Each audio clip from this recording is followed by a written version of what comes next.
betul. Kami mendapat pelajaran yang banyak ya ketika di dalam tuh. Artinya yang pertama sesama napi ya. Yang kedua maksud saya dulu saya kan berangkat ke Afghanistan itu dari NII ya, dari Negara Islam Indonesia.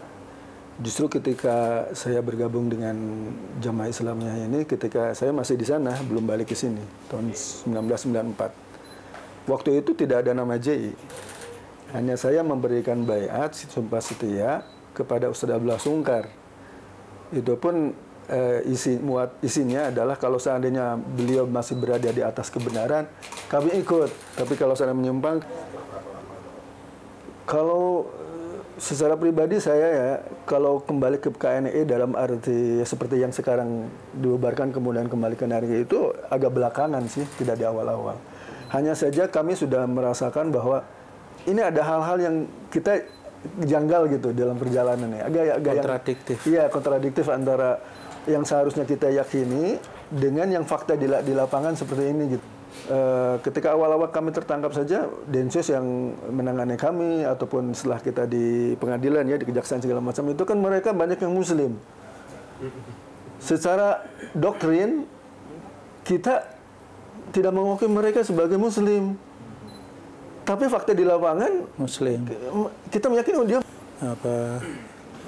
Dr. Azhari, Nurdin dan lain sebagainya itu sebenarnya adalah bukan perintah JI. Dia adalah statusnya adalah inisiatif daripada oknum ya. Jadi pekerjaan. Tapi kan tidak bisa dipungkiri mereka adalah orang JI. Jadi stigmanya akhirnya JI yang melakukan. Tapi tidak.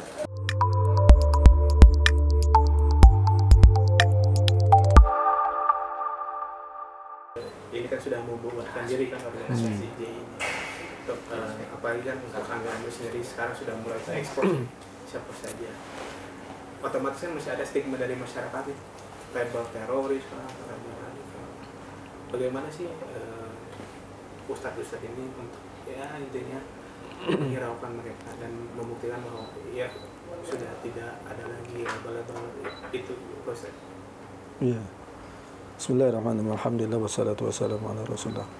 Sebenarnya stigma teroris atau radikal dan sejenisnya itu secara alamiah kawan-kawan ini dari dulu tidak pernah membuat masalah di warga sekitar sebenarnya. Baik sebelum terkena kasus maupun setelah kasus. Apalagi ditambah dengan pembubaran ini tentunya akan semakin semakin menjiwai lagi bagaimana mereka kawan-kawan ini bisa bermasyarakat begitu dan memberikan kontribusi yang baik kepada masyarakat. Saya pikir begitu. Nah, kemudian juga tadi juga disebutkan bahwa Ustadz juga salah satu ahli ya organisasi ini juga ahli strategi soal militer. Bakal ini ikut dengan Densus untuk maksudnya dalam penanganan terorisme di Indonesia atau gimana? Ikut ambil nggak? Ya sesuai keperluan. Artinya kalau memang diperlukan untuk diperlukan untuk membantu, saya siap membantu. Tapi kalau tidak juga tidak ada masalah. Artinya juga saya secara pribadi sudah punya kesibukan sendiri dalam dakwah di masyarakat dan memberikan pendidikan untuk anak-anak pendidikan Islam kepada anak-anak tentang Al-Quran dan sejenisnya. Untuk sekali lagi, tadi kan juga disebutkan bahwa pernah menjalani hukuman penjara. Kalau boleh tahu dalam penjara itu apakah dapat pencerahan atau apa gitu terkait paham-paham yang Ustadz dulu pernah yakini? Gimana? Jadi kan pernah masuk penjara nih. Oh iya. Jadi kan, di penjara itu apakah dengan bersosialisasi dengan napi-napi yang lain mendapat pencerahan gitu Pak? Oh iya, betul. Kami mendapat pelajaran yang banyak ya ketika di dalam tuh. Artinya yang pertama sesama napi ya. Yang kedua maksud saya menapi kasus yang sama terorisme. Yang kedua bersama napi yang lain gitu.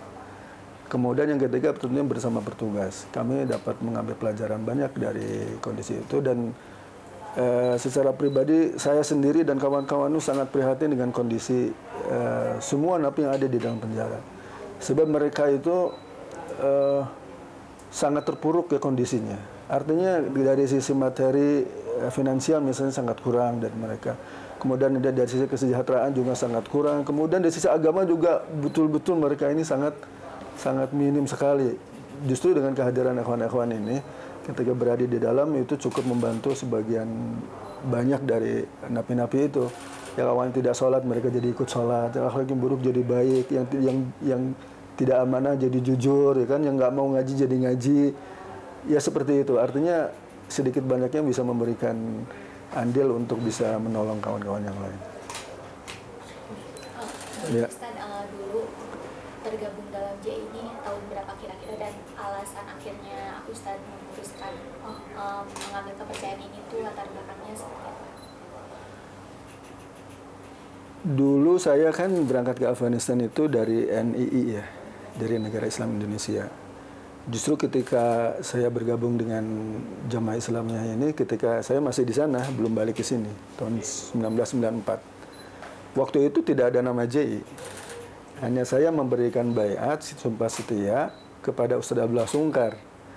Itu pun isinya adalah kalau seandainya beliau masih berada di atas kebenaran, kami ikut. Tapi kalau seandainya menyimpang, kami meninggalkan. Isinya itu. Jadi praktis kalau disebut sumpah setia kepada JI mungkin tidak ada. Tapi ternyata itu yang dimaksud gitu, tahun 1994. Karena saya melihat bahwa beliau beserta para senior yang lain itu, saya melihat mereka orang yang sungguh-sungguh mengamalkan Islam dan memperjuangkan Islam. Dari sisi itu saja. Iya. Oh kan, ini kan ada perubahan besar ya Ustaz, yang tadinya dari radikal dan penuh dengan apa namanya, katakanlah kekerasan. Yeah. Sekarang itu lebih ke akan ada perubahan yang baru. Yeah. Nah itu nanti di bagian mananya nanti Ustaz nanti akan ada perubahan awalnya nantinya? Apakah dari pola pendidikan yang barukah, dan tapi apakah nanti strategi mungkin ini kan sebenarnya ilmu yang bisa dikatakan ya ilmu yang mahal sebenarnya terkait strategi perang dan sebagainya, itu apakah akan tetap diturunkan atau mungkin memang benar-benar berubah sebenarnya? Yang paling mendasarkan dari sisi manhaj tadi sudah disebutkan itu yaitu pilihan metode di dalam apa mengamalkan Islam ini. Kalau sebelumnya kami memiliki satu tatanan di mana di dalamnya ada tandim rahasia, ada organisasi yang bersifat rahasia dan askari, itu yang dihilangkan. Nah, jadi kalau itu dihilangkan, maknanya sama sekali tidak berurusan dengan urusan-urusan yang mengarah kepada kekerasan gitu. Lebih kepada, berarti perubahannya lebih kepada mendakwahi masyarakat, bisa berdakwah dan pendidikan. Itu yang pertama. Kemudian yang kedua kaitannya dengan pola-pola pendidikan diterapkan di pondok pesantren, ya berarti kami akan mengambil langkah untuk lebih memberikan jaminan bahwa pendidikan disampaikan kepada mereka betul-betul terhindar dari tataruf dari didik pendidikan kekerasan gitu. Dijamin harus tidak ada lagi ajaran-ajaran yang mengarah kepada tataruf tadi. Ada antisipasinya nggak Ustadz ketika nanti para pemimpin ini berontak itu? Sementara ini kita belum membahas itu ya. Hanya saja tentunya secara spontanitas kemungkinan solusi-solusi ketika hal itu terjadi kemungkinan akan diambil langkah tentunya. Dan itu pun sesuai keperluan. Artinya seperti apa kesalahannya, pelanggarannya, seperti itu. Ustaz, selama dalam proses dihukum di tahanan itu di tahun berapa kira-kira mungkin dari pengalaman Pak Ustaz pribadi mulai tersadar nih, wah ini harus kembali ke NKRI? Berapa lama proses penahanan gitu? Berapa lama? Kalau secara pribadi saya ya, kalau kembali ke KNI dalam arti seperti yang sekarang dibubarkan kemudian kembali ke NKRI itu agak belakangan sih, tidak di awal-awal. Hanya saja kami sudah merasakan bahwa ini ada hal-hal yang kita janggal gitu dalam perjalanan ya. Agak kontradiktif. Iya, kontradiktif antara yang seharusnya kita yakini dengan yang fakta di lapangan seperti ini gitu loh. Seperti misal begini, ketika awal-awal kami tertangkap saja, Densus yang menangani kami ataupun setelah kita di pengadilan ya, di kejaksaan segala macam itu kan mereka banyak yang Muslim. Secara doktrin kita tidak mengakui mereka sebagai Muslim. Tapi fakta di lapangan Muslim. Kita meyakini dia Muslim kok gitu kan. Dia sholat kok. Ngobrol sama kita juga cerita kadang curhat tentang Islam gitu kan. Jadi itu kan iya jadi pergulutan pemikiran sama renungan kita. Seperti itu. Ustaz, ini menegaskan aja Ustaz, ini kan pada beberapa bom Bali 1, bom Bali 2, Marriott itu kan waktu hampirnya Ustaz antara tahun Iya, gitu ya. iya. Nah itu apakah Belum itu mah belum. Iya, sebelumnya sudah terjadi. Sebelum Iya. itu.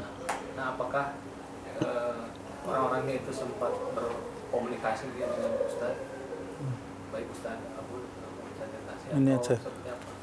Ini Askari. Jadi kalau sebut saya Komandan Askari ini sebenarnya sama sekali saya tidak membawa mereka. Iya, betul. Hanya memang yang terserba di media seolah-olah saya membawa mereka gitu kan.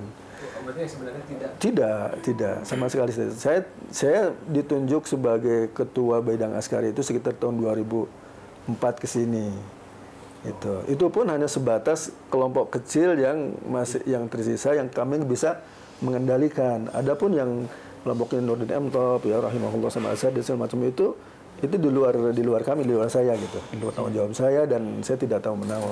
Kecuali memang ada komunikasi. Itu pun ketika ada akses gitu kan, sempat berkomunikasi dengan mereka, bertemu sempat. Dan mereka menyampaikan akan melakukan Tidak sama sekali. Saya diutus untuk ketemu mereka itu untuk sebatas membantu dalam urusan-urusan manusiawi, gitu. Seperti kita menanyakan sekarang tinggal di mana, apa yang diperlukan, gitu. meskipun yang bersangkutan itu sudah tidak berstatus sebagai anggota JI waktu itu. Jadi untuk amaliyat bombing ya yang dilakukan oleh Dr. Azhari, Nurdin dan lain sebagainya itu sebenarnya adalah bukan perintah JI. Dia adalah statusnya adalah inisiatif daripada oknum ya. Jadi pekerjaan. Tapi kan tidak bisa dipungkiri mereka adalah orang JI. Jadi stigmanya akhirnya JI yang melakukan. Tapi tidak ada perintah itu dari kami. Jadi mereka itu adalah inisiatif yang masih berkaitan dengan Al-Qaeda ya, Al-Qaeda. Jadi amaliyat selama ini yang mereka lakukan ini itu bukan program JI, tapi adalah oknum yang secara tidak langsung di backup sama Al-Qaeda. Ya. Nah, ini kerumitan yang kami rasakan. Nah, kerumitan yang berikutnya adalah ini yang saya katakan overload. Secara organisasi kan terbukanya JI pasca